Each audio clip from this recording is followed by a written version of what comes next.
Hi, my name is ex4OlabisiK and I'll be presenting my exercise 4. Okay, this is my source code.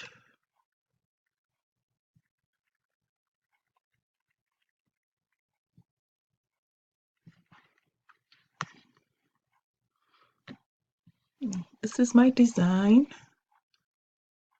and the design text.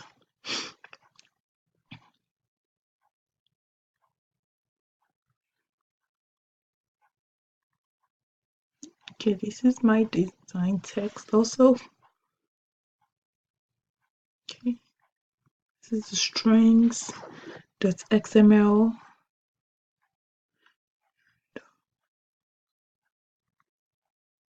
Okay, that's all my source code and the designs.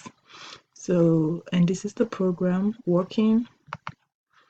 So it comes up with hello world, and whenever I click on the first button, it says button 0 is clicked, button 1 is clicked, button 2 is clicked,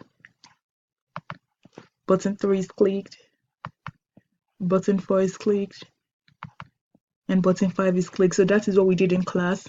So from now on, I'm going to just say what I added. I added this extra button, which takes me to the next page. So it just says, the next page just displays the word goodbye world, and that's what I added. Thank you for watching. Bye bye.